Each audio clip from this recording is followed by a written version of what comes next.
The UK police have made some catastrophic social media posts in their time. Now, sometimes I've tried to defend them. I said, look, maybe they've just got a 16-year-old work experience person operating the social media front from them. Maybe this isn't the view of the wider police.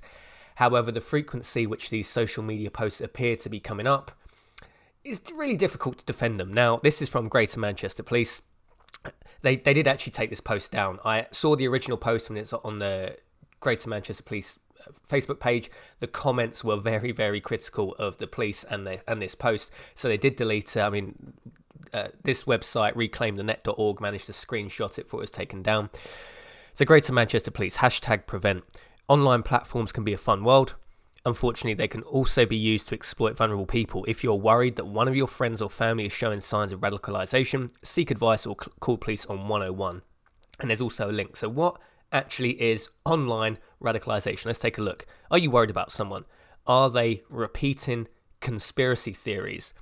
Are they speaking to people who are spreading hate? So now, if you view conspiracy theories online, on YouTube, on social media, or just on the internet, someone could report you and you'll get a knock at the door from Greater Manchester Police, possibly if they're not happy with your story.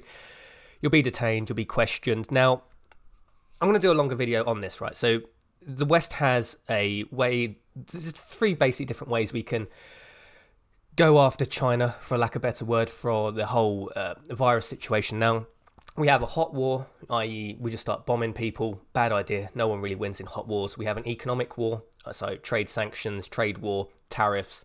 Probably not a good idea either. Both China and the West, UK and America, will lose in that situation. Or we have an ideological war. That's where we show ourselves to be the bigger and better people and lead by example. Okay, so we protect free speech, we protect free markets, we protect individual liberty. We are the better people, and you should view us as being something to emulate. Now, the problem is with this post, essentially, we are just becoming China, right? So you'll probably remember this guy. So the Chinese doctor who tried to warn others about coronavirus. On 30th of December, he sent a message to fellow doctors in a chat group warning them about the outbreak and advising they wear protective clothing to avoid infection. So at the time, this was a conspiracy theory in China, right? So 4 days later, he was summoned to the Public Security Bureau, where he's told to sign a letter. In the letter, he was accused of making false comments that had severely disturbed the social order. Now, so this doctor later turned up dead, right? Relatively young, appears to be quite healthy doctor. That's questionable why that happened.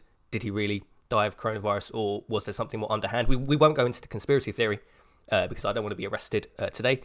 But we do not beat China by just becoming China. So in China, if you have a conspiracy theory, whether that's a legitimate conspiracy theory, i.e. in the case here of Dr. Li, where he warned other people, this virus is a lot bad than the Chinese Communist Party is telling you and it is, let's maybe start wearing PPE.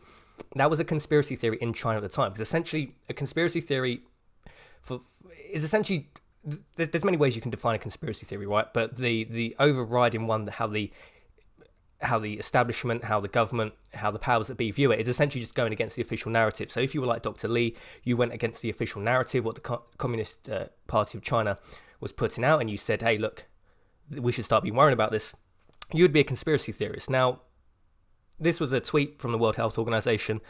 This came out on 14th of January this year. So official World Health Organization. Preliminary investigations conducted by the Chinese authorities have found no clear evidence of human-to-human transmission of the novel coronavirus. If you were a scientist or a researcher or a doctor or just a knowledgeable person, and you went on social media on the 14th of January 2020 this year and said, hey, look, I think the World Health Organization are wrong, we should really start worrying about this, because this could turn into a pandemic, you would be a conspiracy theory. So when we talk about conspiracy theories, it doesn't always just mean some nutcase in a basement talking about lizards and snake people. You can just have a legitimate criticism of the government, and that puts you into the territory of conspiracy theories. So we should be quite concerned when the UK police say if you believe in things that aren't the official narrative, you could potentially be arrested and questioned, just like they do in China.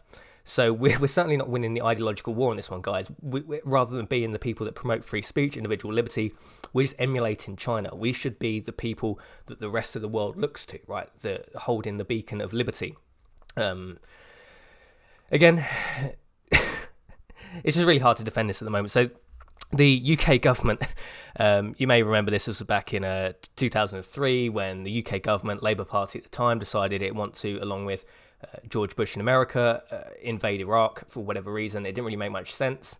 Anyway, so Alistair Campbell had Iraq dossier changed to fit US claims. So at the time, the UK public weren't really up for a war with Iraq. We're like, well, Saddam Hussein's not really a particularly nice guy, but war's not really great. A lot of innocent people die. British and American troops would die. We don't really want a war. So what they essentially did, they doctored the documents. They bent the truth. Let's be honest, they outright lied for the reasons of going into Iraq. So fresh evidence has emerged that Tony Blair's discredited Iraqi arms dossier was sexed up on the instructions of Alistair Campbell, his communications chief, to fit claims from the US administration that we know were to be false. So at the time, 2003, if you had said, I believe that the reasons for going into Iraq are false, the government is lying, you would be a conspiracy theorist. So let's not forget, it's dangerous when the police say they're going to start going after people that question the official narrative. We can see it's not good. And you may say, well, Iraq war, was it that bad? This is from The Lancet, probably one of the most respectable journals in the world. If we go down to here, so how many people actually died as a consequence of the 2003 invasion of Iraq? So we estimate, as of July 2006, there have been 654,965. That's basically just the middle of two numbers they took. So you're looking at probably around 600,000 innocent Iraqis dead, based off made-up data for the reason of invading the country. So it's just a difficult one, guys.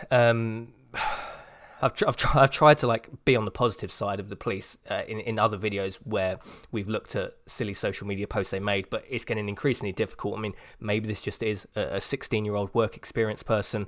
I mean, that's questionable. The schools are closed, so where are these 16-year-old work experience people coming from? But someone at the Greater Manchester Police really doesn't believe in conspiracy theories, so if you question the official narrative, like they do in China, expect to be questioned by the police. If you question the official narrative from international non-governmental organisations like the WHO, expect to be questioned. If you were to question the West's reasons for going into Iraq and for killing what is probably going to be north of 600,000 innocent Iraqis, expect to be questioned. Certainly by the Greater Manchester Police. Maybe if you live in a different policing area, you may not be questioned. I don't know, but this is a silly one, guys. We need to win this essentially war with China by being the bigger people. We need to protect individual freedom. We need to protect free speech. We need to not be arresting people who question the official narrative, because at the moment we're just following China. We're losing the ideological war. We're just emulating China. They should be emulating us. So it's just a crazy one, guys. Let me know your thoughts and opinions on this one. Obviously, Greater Manchester Police pulled this social media post down because they saw the reaction from the general population. I think that the police just keep on chipping away. They probably know these social media posts are going to be reactionary. They know they're going to get a lot of kickback from it, but they're just chipping away. They're saying, how far can we push it? Are the public at the moment ready to accept just the arrest and question of conspiracy theories? Or maybe it's a little bit too early. We'll wind it back. We'll try again in 3 months' time. So expect the erosion of your civil liberties to continue. If you question the official narrative, expect to be questioned by the UK police. That's the current state of affairs. That is a sit-rep here in the UK. Let me know your thoughts and opinions on this one, guys. Jason from Liberty Bunkers signing off. Don't question the official narrative. Do as the government tell you. Stay safe. Have a good day.